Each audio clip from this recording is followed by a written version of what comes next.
আমাদের যা করতে হবে এবার খুব সাবধানে মলুয়া। আজকে ওদের সাপ বানিয়ে দিয়েছে, কাল হয়তো আমাকে দেবে। কিন্তু সব খারাপের মধ্যে একটা ভালো সংবাদ আছে। আমি ওদের লুকোনো দরজার কথা জেনে নিয়েছি। হেসেলে ওদের লুকোনো দরজা আছে। কিন্তু এখন আর এসব ভেবে কোনো লাভ টুলাই। আম্মু এখান থেকে পালাতে আসিলাই। আম্মু যে কাজ করার জন্য এখানে এসেছিলাম সেই কাজ করব, তারপর এখান থেকে যাব। আর তোরা জানিস আজ ও রাজা ছেলে আমার হাতের সামনেই ছিল, কিন্তু আম্মু ওকে অজ্ঞান করতে পারিলাই। কেন পারলাম না?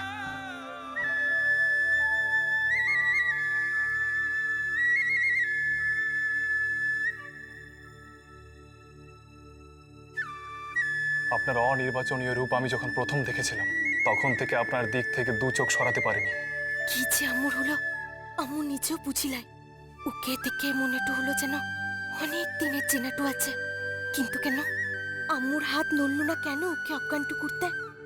ও ফুল তো আম্মুর কাছেই ছিল, ও রাজার ছেলে আমার সামনেই ছিল। তবুও আম্মু ওকে কিচ্ছু করতে পারলাম লাই। কালকে আমাকে পারতেই হবে। ও রাজা রানীদের বলছিল কাল নাকি আম্মুদের পরীক্ষাটা দিতে হবে। কিন্তু কি পরীক্ষা? আম্মু কি পাইব সেই পরীক্ষায় জিততে?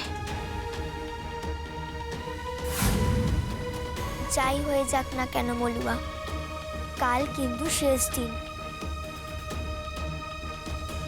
তারপর কিন্তু আমিও ফিরে যাব সাপের রূপে, আর তুইও ফিরে যাবি বেদেনী রূপে।